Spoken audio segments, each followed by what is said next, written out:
Yesterday cleaned up the exhaust, re-welded the weak parts and painted it, and also cleaned up and prepped the linkage for the transfer case. So today I'm going to try to install this.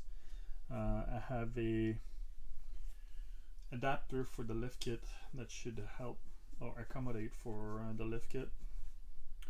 So today we're doing that.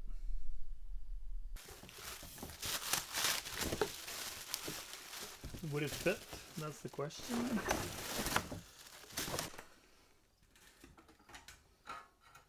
There you go.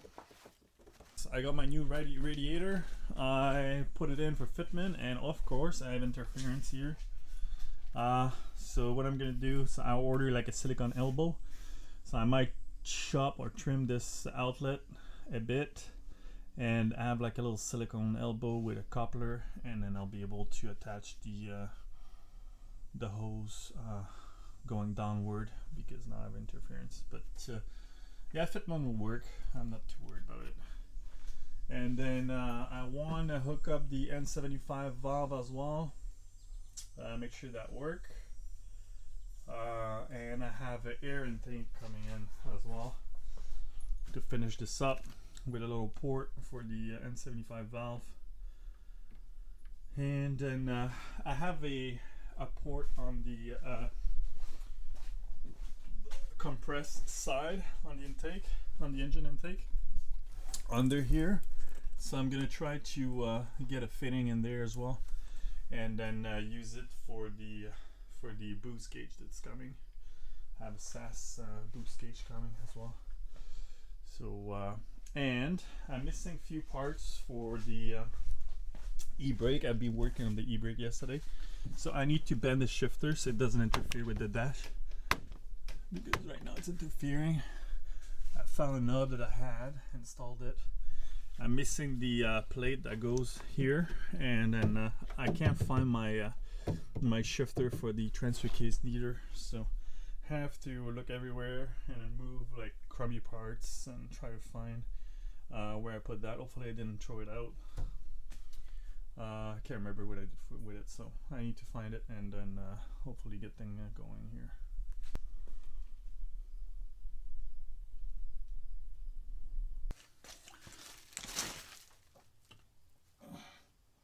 Oh, too much.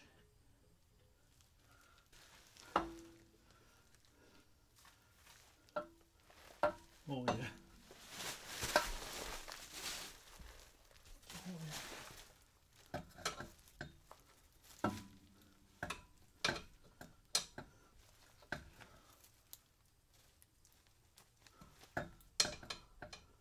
Like this, it should be good. So that's the clearance I got.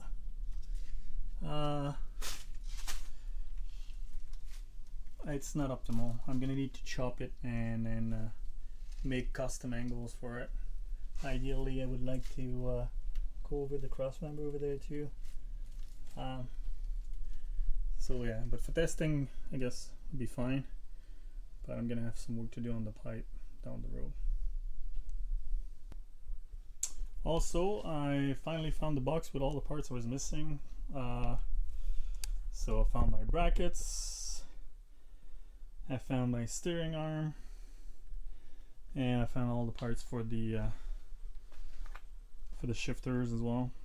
So I'm gonna do some cleanup here and then put everything in.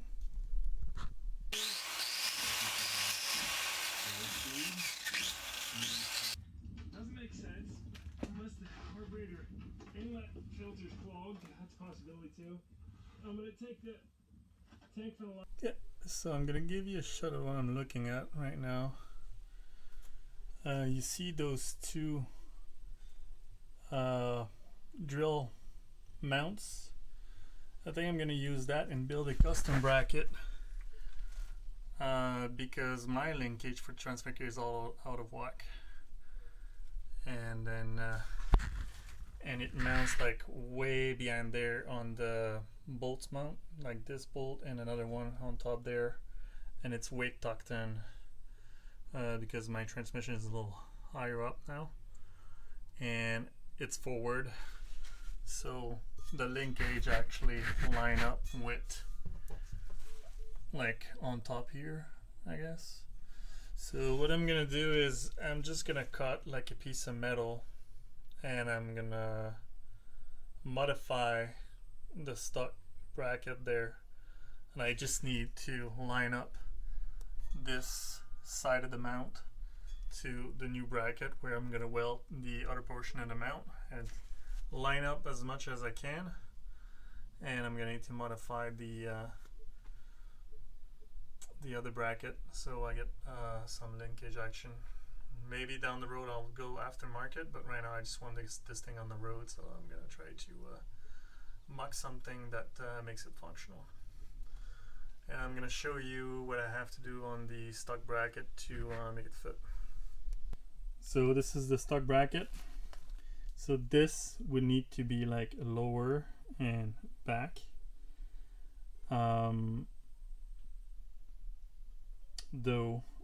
So I'm just gonna cut this section to have like the mount section, and I'm gonna weld it on the custom bracket I'm gonna make.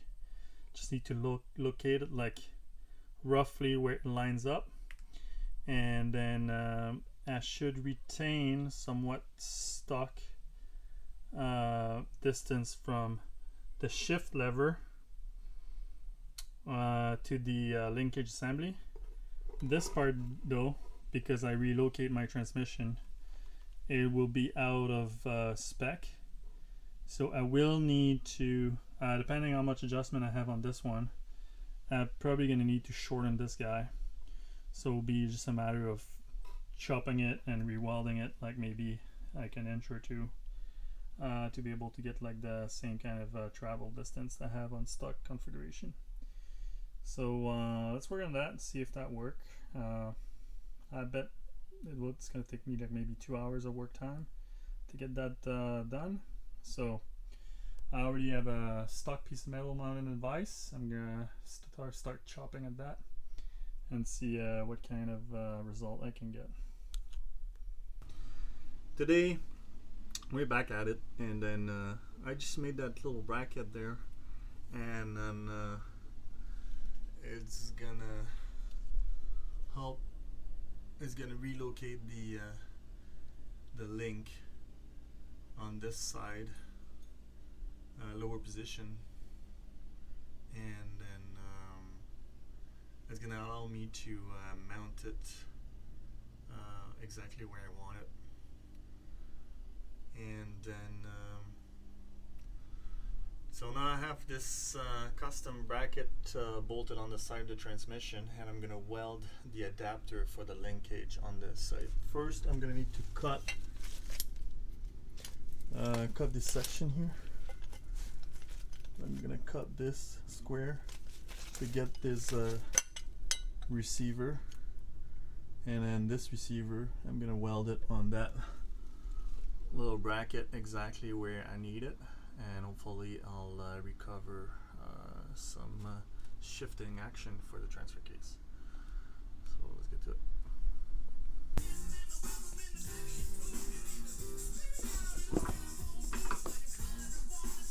So I think we can work with that. I'm gonna need to be very careful when I tack weld it, so I don't melt the bushing inside of it. So. I think we're good to go there.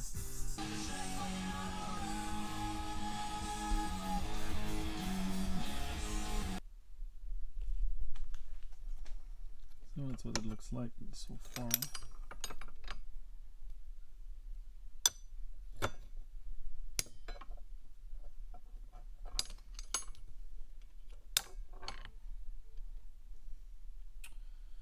And right now I need to shorten this this link, and I'm not sure how much I need to shorten it yet, so I'm gonna take some measurements and try to figure that out and cut it and re-weld it.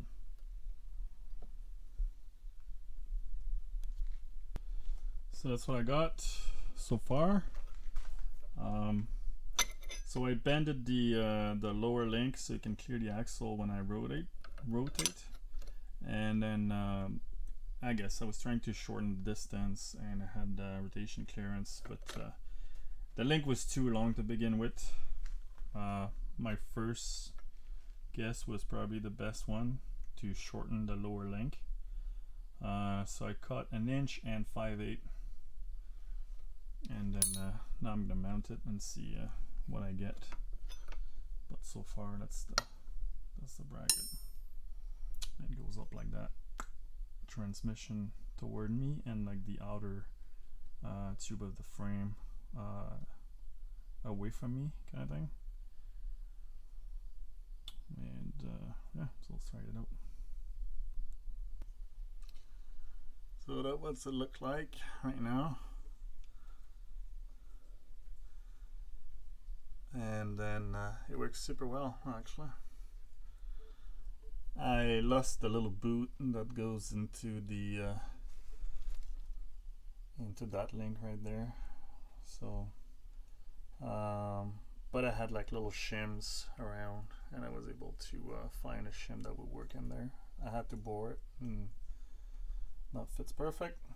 Put a little clip on top of the pin. Everything is nice and tidy. And yeah, now I'm gonna tie up everything, and I'm gonna show you some action in the cabin.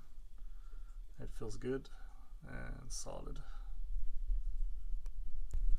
Some lever action. That's too high. That's 4 high. That's 4 low. That's 4 high. And that's too low. Too high.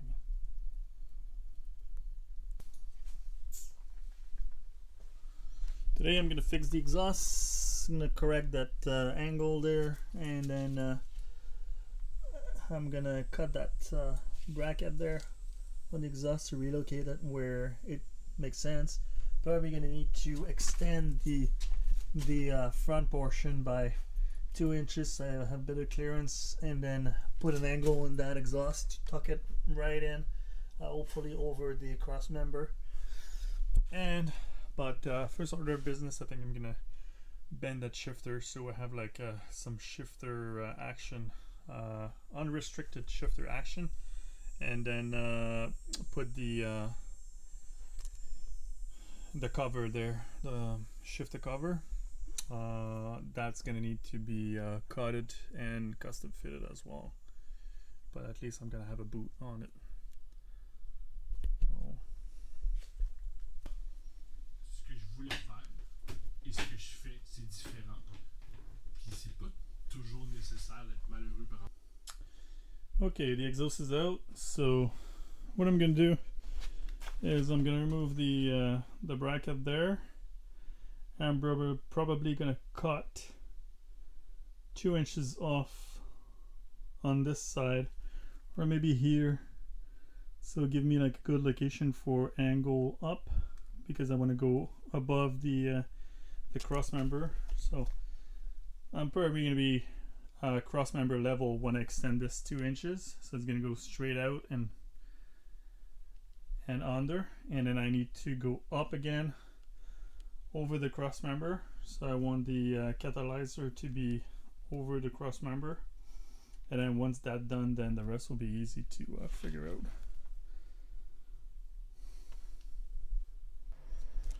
So extension 2 inches. I didn't even measure.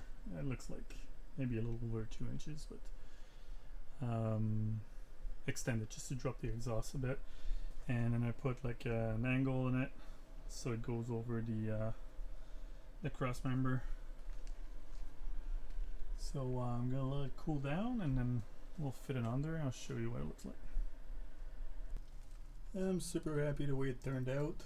It follows like the belly like very well, goes above the cross member there, and gives me just enough clearance that it doesn't touch anything. When I mount the muffler, I'll put other mounts on the top here, and then like this, I'll secure the line. But if you look from the side, exhaust come down here, goes under. You can barely see it under the frame here, but it's stuck, like tucked way in. So very happy with the result. Dimension it from this. Wow, so it's 0.5.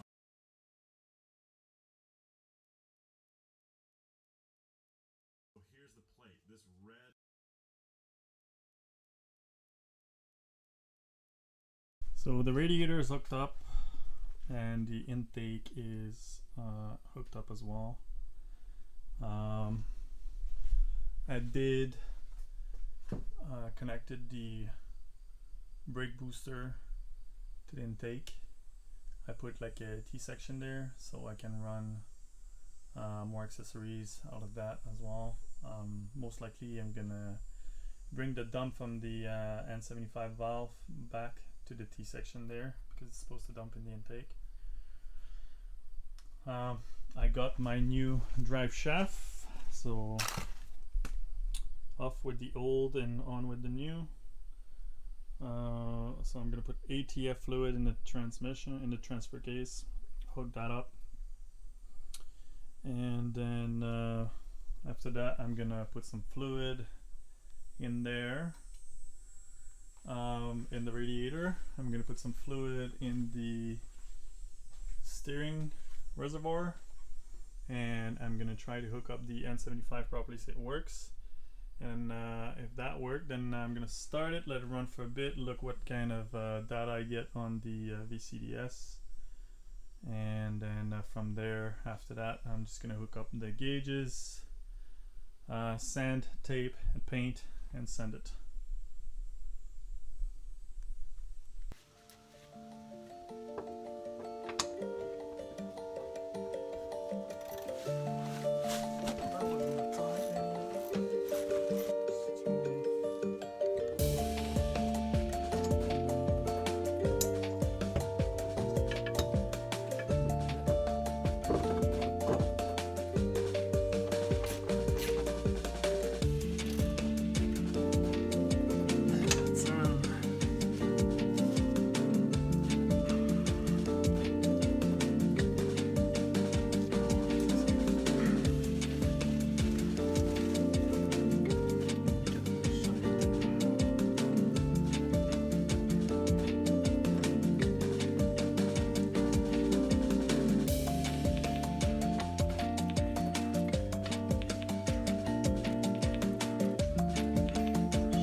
Crazy.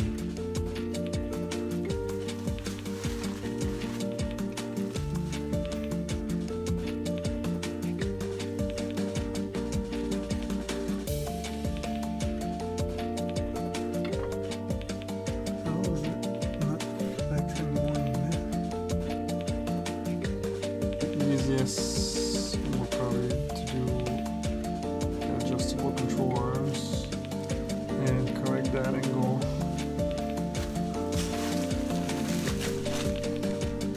If, let's say, we here,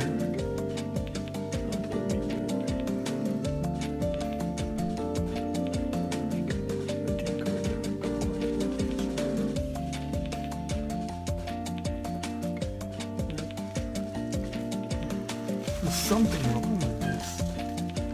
a maximum angle here.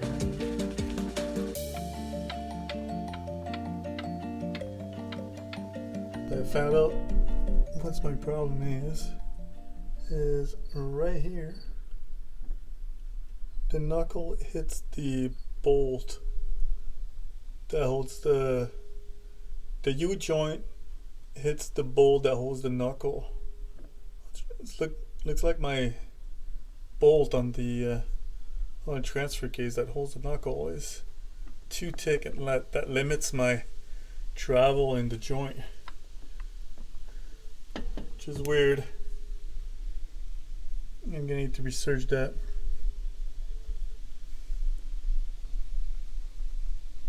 You can see right in there. Anyways,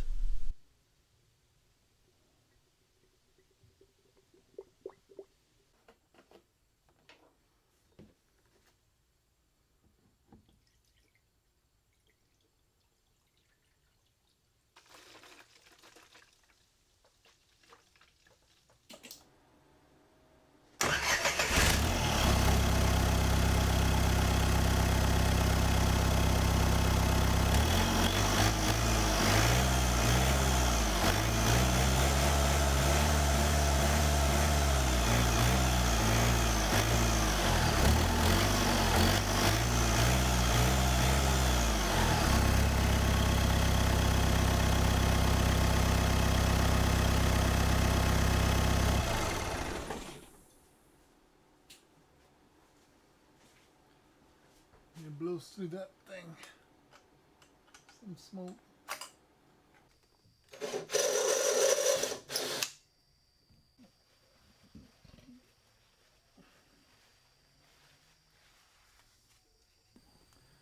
Like that. I'm gonna run ground from there to there. So I'm gonna have all this for grounds, and I'm gonna find a 12 volt accessory to come. I'm gonna plug it here, and all this gonna be 12 volt accessories.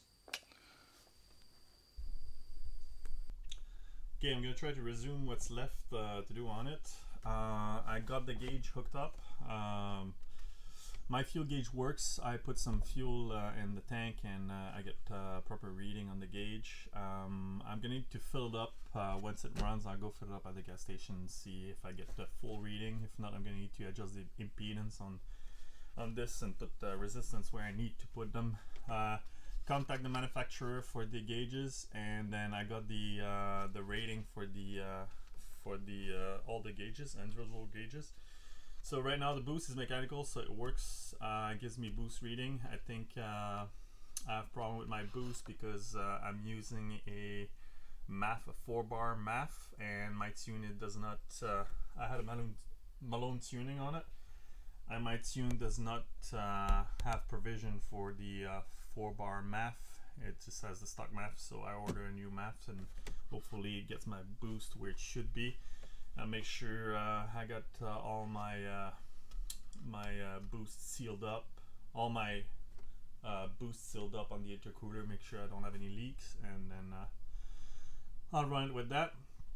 The tachometer, I still need to figure out the code. I'm chatting with the manufacturer for that. I need to know what's the pulse for it, and then adjust the proper setting for it. But for now, I don't have any actions on it. The speedometer is GPS, so there's nothing left to do with that. I just hooked up the antenna and then hook it up to power, and it runs.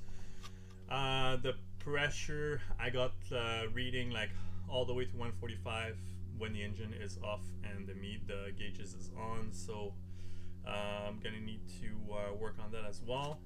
And temperature, I had reading on it, but I'm not sure if the impedance is good yet as well, so I'm gonna need to adjust it with the resistor down the road.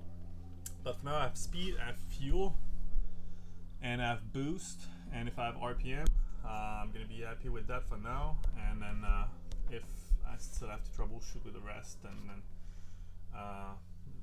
it'll be down the road. From left to right, so you can have the vacuum coming out of the engine, In the middle you have the output that goes to the actuator on the turbo, and the one on the right is just the vent, and I just put like a little breather for gas tank on top of it, and now it works, gives me boost. I have 5 psi on the gauge, which probably is not optimal, but at least I got the N75 valve to work, so I'm happy with that. That tube right there comes out of the air intake, and it's gonna hook up to the valve cover. There's a separator oil. There's an oil air separator valve under that little outlet there that comes out of the valve.